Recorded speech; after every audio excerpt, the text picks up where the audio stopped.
welcome back to another episode. As you can see, as you can see, I'll kind of play around this format of the show. As I mentioned a couple of seasons ago, some episodes, I might do a little bit of a funny little before and after credit scene. Some episodes, I might not. I might just go like this to be more direct, and just to move along with the show. So in this case, I'll do a move along with the show kind of thing.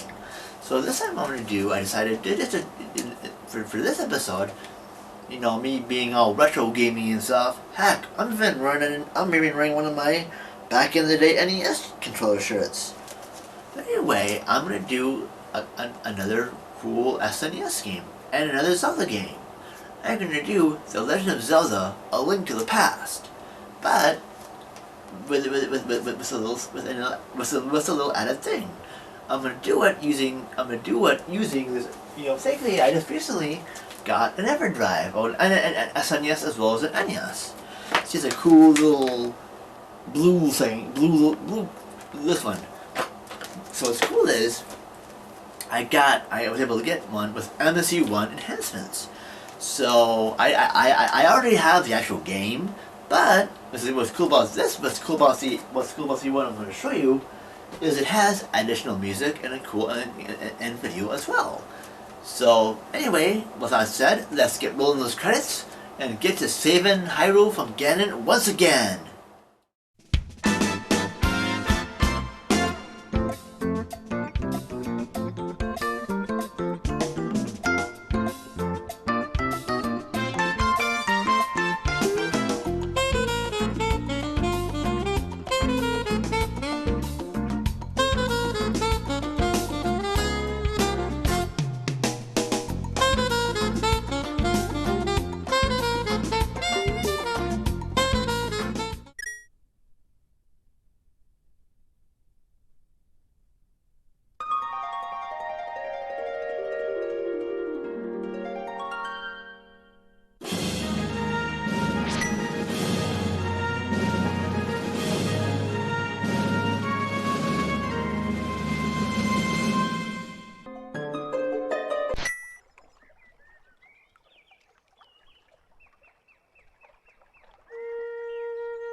Link! We are done for the day. Let's head home. All right, Uncle. My first harvest. These apples are perfect. Just the right color and shine. Let me see.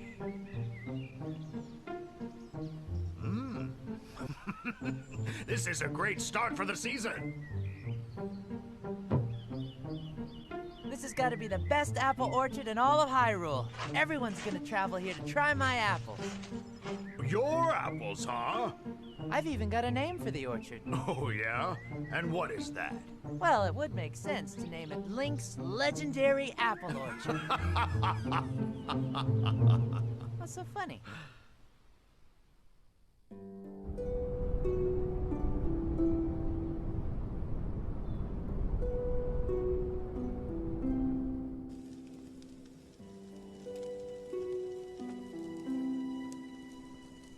Link, do you ever think about leaving the farm? You always wanted to become a knight of Hyrule. There is far more out there than just apples. I don't think I'm needed for that. And I wouldn't want to carry around a heavy sword and shield all day and miss out on home-cooked meals like this. Well said. Let's eat. Uncle, thank you for everything. You protected me after my parents died, and have been taking care of me ever since. You're like a father to me, and I hope one day I can be as kind and honorable as you. You're growing up, Link. You're growing up.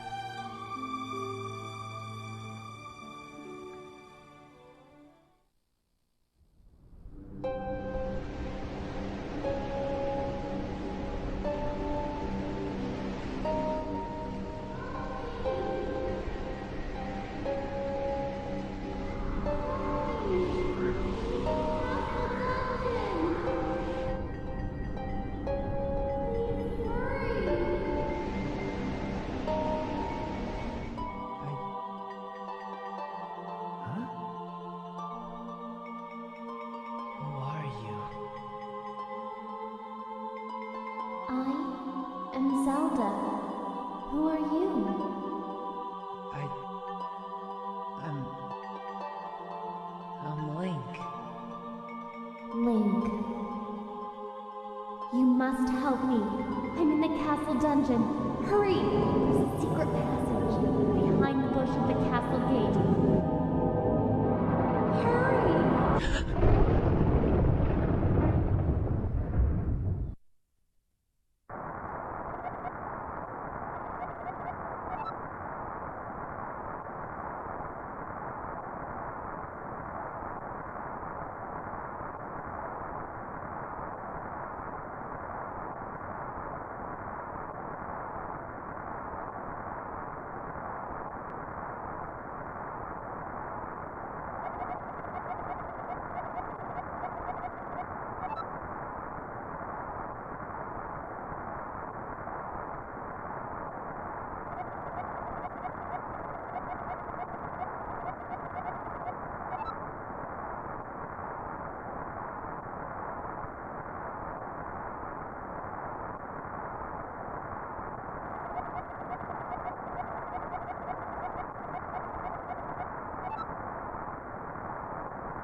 And the legend begins once again.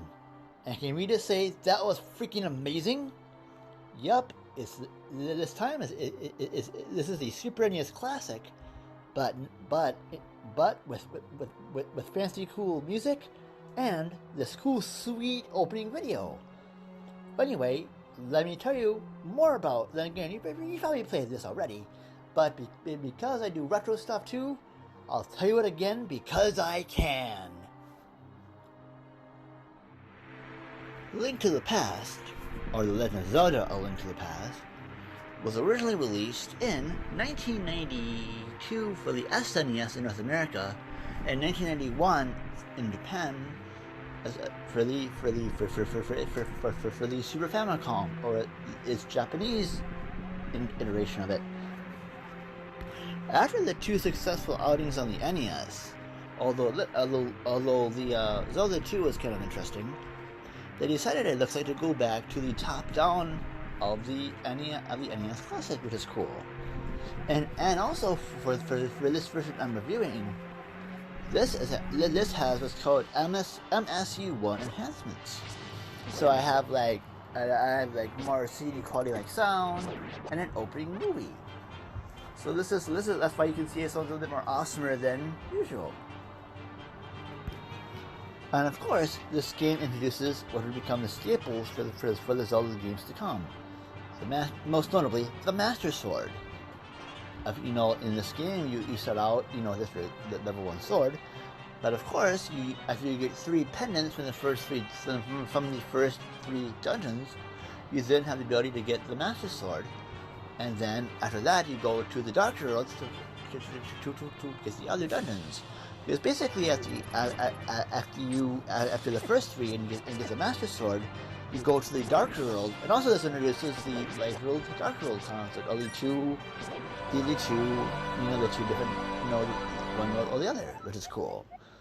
Which also would be kind of a thing for the next couple of Zelda games, also, as evidenced in Ocarina of Time, with the past and the future mechanic. Which is also pretty neat, and also this also would be revisited in a sequel to this, The Legend of Zelda: A Link Between Worlds, which was also a direct sequel as well for the 3DS. But that's for another time. And I know there's like a Zelda chronology and stuff, but we're not getting into that because apparently it's really crazy how this fits into that. But basically, you get woken up from a slumber. Zelda's in the castle, captured or something. So you go rescue her, and then an adventure unfolds. And sure enough, you go to a light world, a dark world,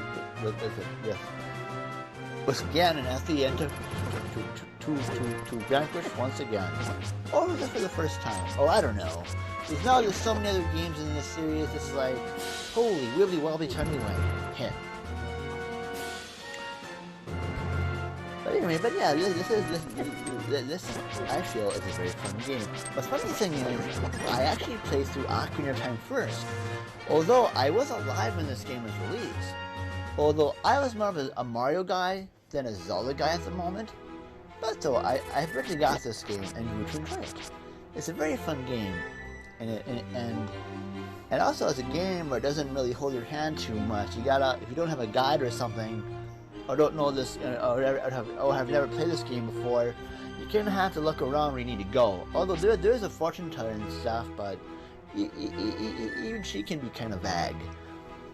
Although in this game I've noticed when you get to the part of the game when you have to go past, when you have to go through a lot of dungeons, it does give you a kind of location where each dungeon is, and a suggested order you should tackle them in. Or is that the order you should tackle them in? I don't know. I forget. But it's pretty cool. It's pretty cool.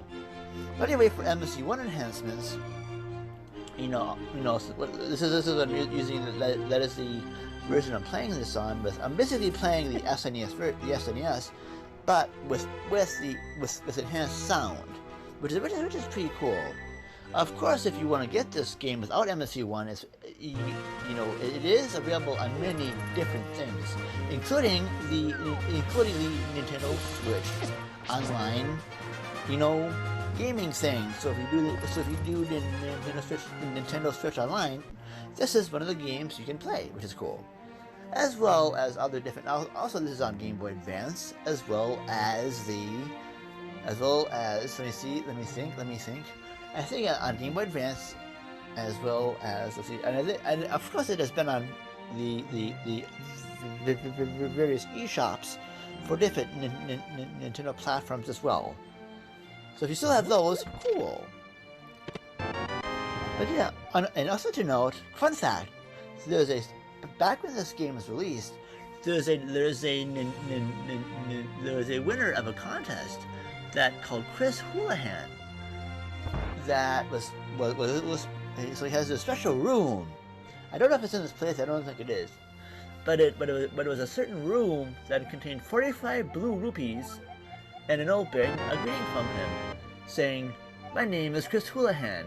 This is my top secret room. Keep it between us, okay?"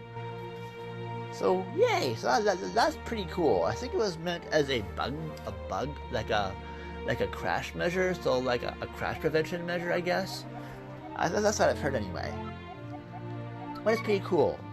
And also to note, this game also got a comic adaptation, which was also in the 1982 issues of Nintendo Power, which I have, which is pretty cool. But it's a loose adaptation, but so cool nonetheless.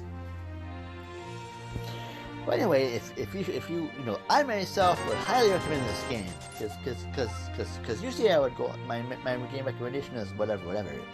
But you know what? If you're a Zelda fan, and if you like Zelda and you want to see, and if you want to see the early games in the series, if you have the Nintendo Switch Online service, give this thing a playthrough. It's well worth your time and it's well worth the time.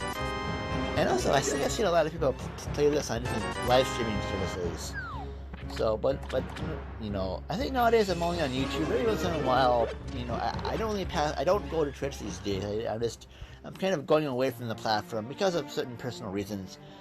But it's a really fun game, and so if you play it on any streaming platform, I really hope you get a lot of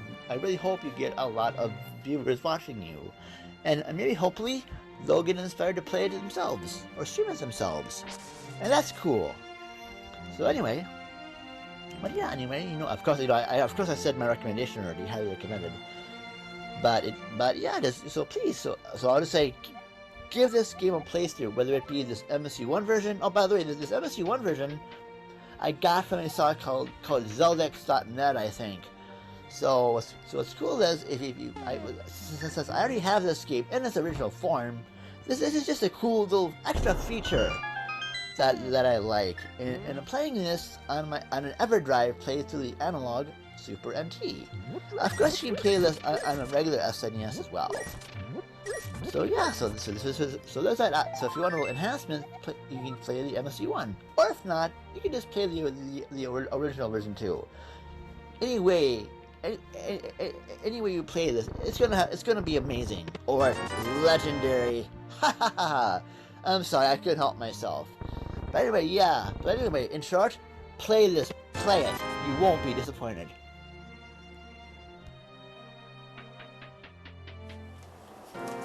And as always, before we end, of course, please make sure to visit my friends at Level Up Games. I know, as I've always, they have two main locations now, Minneapolis and Hastings.